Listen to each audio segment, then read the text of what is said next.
Hello दोस्तों, SSC GD 2026 वालों, क्या हाल है। ब्लड प्रेशर, आज हम ब्लड प्रेशर की बात करते हैं कि कहां से कहां तक आपका एक्सेप्ट कर दिया जाएगा। इस बात का ज़रूर ध्यान रखना। सबसे पहले एक blood pressure normal human being में 80 टू 120 के बीच में ही होना चाहिए, इससे ऊपर नहीं होना चाहिए। डॉक्टर को पहले पता होता है। अब यहाँ पे लिखा है नॉर्मल रेंज, ये 140 तक 100 टू 140 mmHg, ये आपको कभी भी 140 के आसपास तक एक्सेप्ट नहीं करेंगे। आपको मैं ये बता दूंगा, इसको कम करना कोई बड़ी बात नहीं है। बहुत सारी आप चीज़ें ऐसी खाते हो जिस वजह से ब्लड प्रेशर हाई हो जाता है। हमारा भी मेडिकल बैच ओपन होगा है, जिसका ब्लड प्रेशर हाई है, कम कराना चाहता है भाई आ सकता है। इंस्टाग्राम पे मैसेज करो फैल्कन विद अजय, या डिस्क्रिप्शन में भी मैं लिंक रख देता हूँ। टेलीग्राम पे भी कर सकते हो। टेलीग्राम आईडी का नाम है यार SSC अजय, ठीक है, सर्च मारो आ जाऊँगा मैं। देखो भाई, candidate should not be rejected on the basis of single high reading. एक बार सिंगल हाई रीडिंग की वजह से आपको रिजेक्ट नहीं किया जाएगा। अगर बार बार कांड blood pressure recorded to higher than 140 या नॉर्मल 90 Hg, तो 140 mm और normal mmHg diagnostic at least 2 more than recording, 2 से रिकॉर्डिंग में अगर ये चीज़ें पाई जाती है तो आपको रिजेक्ट कर दिया जाएगा। आपको 2 रिकॉर्डिंग कैसे करेंगे? एक तो सबसे पहले जब आप मेडिकल देने अंदर आपको टेंट में लेगा, पहले ही आपको चेक करेगा। अगर आप पहले में ही नॉर्मल आ रहे हो तो कोई इशू नहीं, दोबारा चेक ही नहीं करेगा। अगर पहले में तेरा कांड हो रहा है तो पहले में तुझे फिर दोबारा से एक बार चेक करेगा। अगर दोबारा से सेम रीडिंग आई तो कांड हो जाएगा। 90% बच्चों का हाई ही आता है। रीज़न इसके पीछे वो डर जाते हैं, बहुत सारे बच्चे डर जाते हैं, कॉन्फिडेंस नहीं होता है, पता नहीं क्या होगा, मेरी लाइफ का सवाल है। वो इस डर के चक्कर में उनको पता ही नहीं चलता, ब्लड प्रेशर हाई हो जाता है। अब बहुत सारे बच्चे मेडिकल में जब फंसते हैं वो मेरे पास आते हैं। लास्ट ईयर भी आए थे मेरे पास, भैया ब्लड प्रेशर ज़्यादा आया है, क्या करें, please help me, help this, help उस।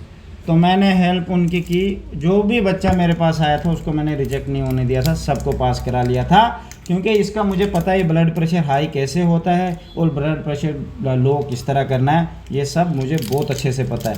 ये डिपेंड होता है बॉडी, जैसे इंसान को बहुत ज़्यादा एनर्जी होती है बॉडी में, वो उसी हिसाब से एक्ट करता है। जिसको बहुत कम है वो एक्ट ही नहीं करे, उसे पता है मैं क्यों जाऊँ, मार खाऊँगा वहाँ जाके।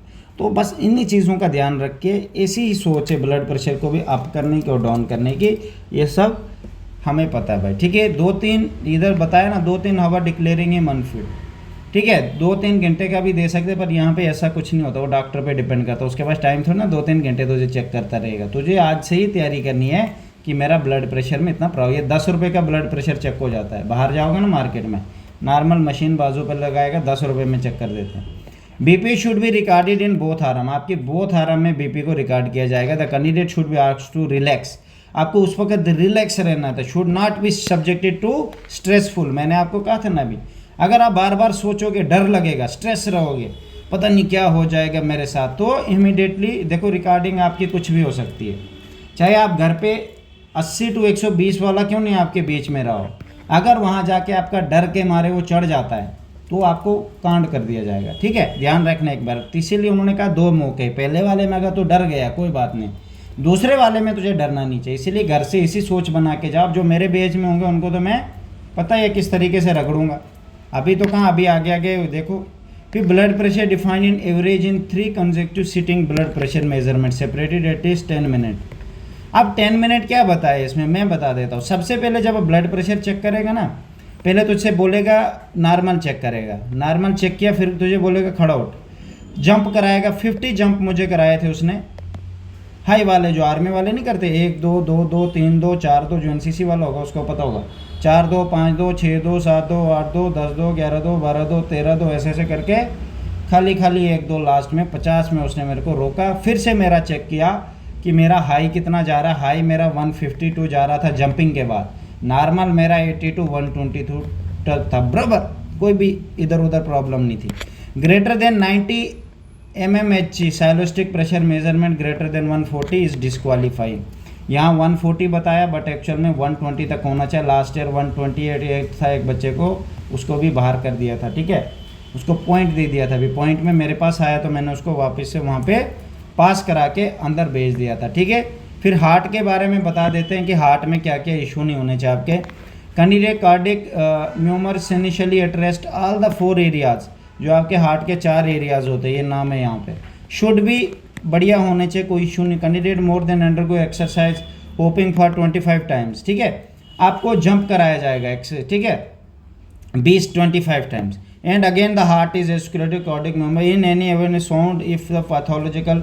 और आपको जंप कराने के बाद अगर कोई भी ऐसी चीज़ हार्ट में पाई जाती है, अब ज़ोर ज़ोर से इतने धक धक हो रहा कि आवाज़ आ रही है, हार्ट की आवाज़ बाहर नहीं आनी चाहिए, ठीक है। कान लगा के पता लगना चाहिए। अगर डॉक्टर तेरे सामने बैठा उधर उसको सुनाई दे रहा धक धक धक तेरा, तो वो समझ जाएगा कि इसको कोई पैथोलॉजिकल बीमारी है या ऐसा कुछ है, ठीक है। पागलपन वाला साउंड नहीं आना चाहिए। अब कल को आप कहीं मिलिट्री ऑपरेशन पे जाओगे, आप डर रहे हो वहाँ पे और आपको कह रहे हैं कि भाई चुप रहो, मुंह से तो चुप हो जाओगे, आपका हार्ट धक धक धक कर रहा है, उधर शोर कर रहा है, तो इसका मतलब आपको कोई बीमारी है। हार्ट को ऐसा क्या हो गया कि एकदम से इतना शोर करने शुरू हो गया, ठीक है। अभी तो चलो छोटी उम्र है, पर मैच्योर उम्र में ना हार्ट इतना ज़्यादा नहीं करता, उसको पता भी नहीं चलता, और नॉर्मल सी बात है, क्या फ़र्क पड़ता है, जो होना हो जाएगा। तो इन चीज़ों का ध्यान रखना है, नॉर्मल सी बात नहीं है भाई, ठीक है। ये चीज़ें चेक की जाती है। ये जो बच्चा फिट होगा उस, देखो मेरा जैसे 5 मिनट में पूरा कंप्लीट मेडिकल हो जाता था, क्योंकि मेरे में कोई इशू नहीं था, हम पहले से तैयार होकर चले जाते थे। हम एक लिस्ट बनाते हैं 40 पॉइंट्स की, जो SSC GD के मेन पॉइंट होते हैं, हम अपनी बॉडी को वो पूरा चेक करते हैं, वो 40 पॉइंट्स में हमें कोई इशू तो नहीं है, ठीक है। अभी मेरे पास लिस्ट, मैं प्री मेडिकल कैसे करता हूँ ऑनलाइन, वही 40 पॉइंट्स वाला, बच्चों से फ़ोटो लेता हूँ, वो पूरा हम अपनी बॉडी को चेक करते थे कि हमें इस 40 पॉइंट में क्या कोई प्रॉब्लम तो नहीं है, हमें कोई भी प्रॉब्लम नहीं होती थी। बस वही 40 पॉइंट को हम फिट अपने आप में करके मेडिकल देने जाते थे। वहाँ हमें 5 मिनट में मेडिकल सबसे पहला मेरा होता बाहर निकाल देते, भाई यू आर फिट, गो। ऐसे भाई मेडिकल होना चाहिए, आपको पहले से तैयार होके जाना।